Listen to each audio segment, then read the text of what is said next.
আমাদের জাতীয় নাগরিক পার্টির সাথে ডক্টর মোহাম্মদ ইউনূসের আজকে একটি বৈঠক হয়েছে এবং উনি বিভিন্ন রাজনৈতিক দলের সাথে বসছেন। সেই ধারাবাহিকতায় জাতীয় নাগরিক পার্টির সাথেও আজকের এই আলোচনা। আজকের এই আলোচনায় আমরা প্রথমেই ডক্টর মোহাম্মদ ইউনূসের প্রতি সমর্থন জানিয়েছি এবং ওনাকে আমরা অনুরোধ করেছি, আহ্বান জানিয়েছি যে গণঅভ্যুত্থানের যেই প্রতিশ্রুতি রক্ষায় উনি দায়িত্ব গ্রহণ করেছিলেন সেই দায়িত্ব সম্পন্ন করেই যাতে উনি সিদ্ধান্ত নেন যে কোনো বিষয়ে। আমাদের আলোচনায় যেই বিষয়গুলো গুরুত্ব পেয়েছে, আমরা বলেছি যে আওয়ামী লীগ নিষিদ্ধের আন্দোলনে জুলাই ঘোষণাপত্র বাস্তবায়নের একটি দাবি ছিল এবং সরকারের পক্ষ থেকে 30 দিন আমাদেরকে বলা হয়েছিল, 30 কার্য দিবসের মধ্যে সেটি হবে। নির্ধারিত সময়ের মধ্যে যাতে জুলাই ঘোষণাপত্র জারি করা হয়, প্রদান করা হয়, সেই বিষয়ে আমরা আহ্বান জানিয়েছি এবং সরকারের পক্ষ থেকে ডক্টর ইউনূসের পক্ষ থেকে আমাদেরকে আশ্বস্ত করা হয়েছে।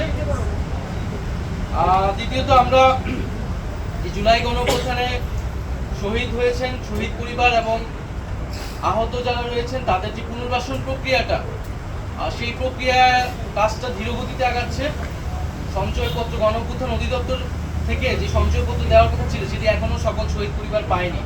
মাসিক ভাতা দেওয়ার কথা ছিল, সেই ভাতা দেওয়াটি এখনো শুরু হয়নি।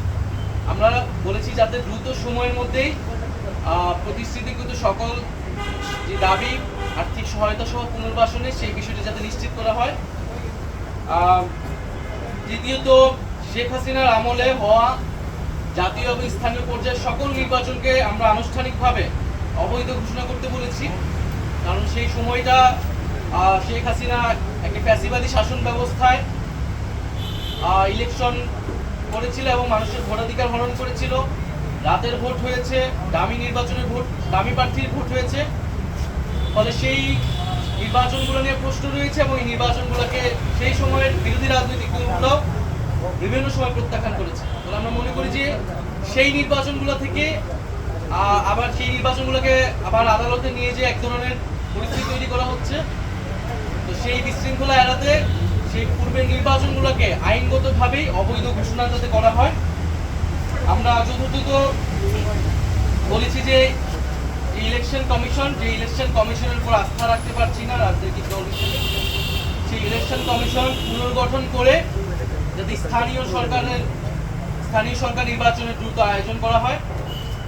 এর ফলে নাগরিক সেবা যে দুর্ভোগটি হচ্ছে, নাগরিক সেবা পাচ্ছে না জনগণ, সেটি নিশ্চিত করা সম্ভব হবে। আর সর্বশেষ আমরা বলেছি যে বিচার, জুলাই গণহত্যার বিচার এবং সংস্কার প্রক্রিয়া চলমান এবং সংস্কারের যে জুলাই সনদ ঘোষণা হওয়ার কথা এবং যে আমরা নির্বাচনের কথা বলছি, গণপরিষদ এবং আইনসভা নির্বাচন, এই তিনটি সমন্বিত একটি পরিকল্পনা, সুনির্দিষ্ট পরিকল্পনা বা রোডম্যাপ যাতে একত্রে সরকার ঘোষণা করে এবং আমাদের যে গণঅভ্যুত্থানের প্রতিশ্রুতি ছিল সংস্কার বিচার, সেটির মধ্যে দিয়ে আসলে বাস্তবায়ন হওয়া সম্ভব। জুলাই মাসের মধ্যেই জুলাই সনদ আসতে পারে, আসবে, এরকমটা আশ্বস্ত আমাদেরকে করা হয়েছে। আমরা বলেছি যে বিচারটা কবে শেষ হবে, কোন প্রক্রিয়া আগাবে এবং নির্বাচন যেটা জানুয়ারি থেকে ডিসেম্বর থেকে জুনের মধ্যে হওয়ার কথা, সেটারও একটা সুনির্দিষ্ট পরিকল্পনা যাতে সরকারের পক্ষ থেকে ঘোষণা করে। ওটা থেকে এই 5টি বিষয়ে আমাদের আলোচনা হয়েছে।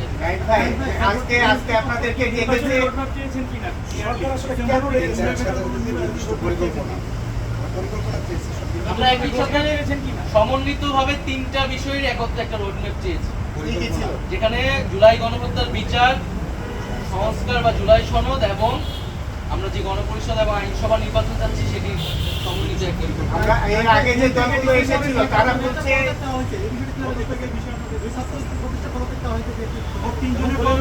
আমরা স্পষ্টভাবে বলেছি যে ছাত্র উপদেষ্টা যারা রয়েছেন তারা গণঅভ্যুত্থানের প্রতিনিধি আকারে সেই প্রেক্ষিতে সরকারে গিয়েছিলেন, সরকারকে বৈধতা দিয়েছে। ফলে তাদের সাথে কোনো রাজনৈতিক দলে বা এনসিপির সম্পর্ক নাই, সেটা আমরা আজকে সকালের বক্তব্য আমাদের পরিষ্কার করেছি। বরং গণঅভ্যুত্থানের প্রতিনিধি আকারে তারা গিয়েছে, গণঅভ্যুত্থানের আকাঙ্ক্ষা বাস্তবায়নে কাজ করছে, আরো সকল উপদেষ্টারা একত্রে সেখানে তাদেরকে হো করা, তাদেরকে অপমান করা, সে বিষয়ে আমরা নিন্দা জানিয়েছি। আমাদের সাথে তাদেরকে জড়িয়ে ট্যাগ দিয়ে তাদেরকে পদত্যাগ করতে বলাটা রাজনৈতিক উদ্দেশ্যমূলক বলে আমরা বলেছি। নাইক ভাই, আজকে আপনাদেরকে ডাকার কারণ হচ্ছে যে প্রধান উপদেষ্টার পদত্যাগ ইস্যুকে কেন্দ্র করে রাজনৈতিক দলগুলোকে আজকে ডেকেছে বা আপনারা এসেছেন, এই বিষয়ে আপনাদের অবস্থান কি? এছাড়া জাতীয় নির্বাচনের বিষয়ে অন্য দলগুলো বেশি আগ্রহী, সেটাতে আপনাদের অবস্থান কি? আমরা বলেছি যে উনি যাতে দায়িত্বে থাকেন, দায়িত্ব থেকে রাজনৈতিকভাবে আলোচনার মাধ্যমে সকল পক্ষের সকল সমস্যার সমাধান করেন।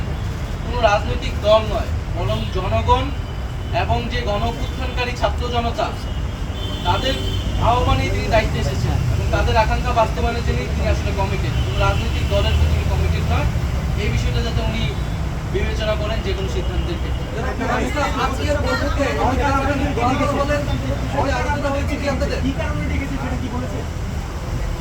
বর্তমান যে পরিস্থিতি, সেই পরিস্থিতি নিয়ে আলোচনা করতে উনি কাজ করতে পারছেন না, বা সে বিষয়ে উনি দায়িত্ব ছেড়ে দেবেন কিনা, এই বিষয়ে ওনার চিন্তা ভাবনা রয়েছে।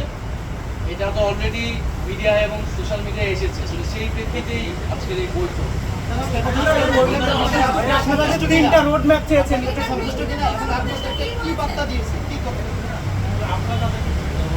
তিনটা বিষয় রোড ম্যাপ একটু বলবেন। সরকার অস্বস্তিতে আছে কেন? সরকার অস্বস্তিতে কেন আছে? কথা উল্লেখ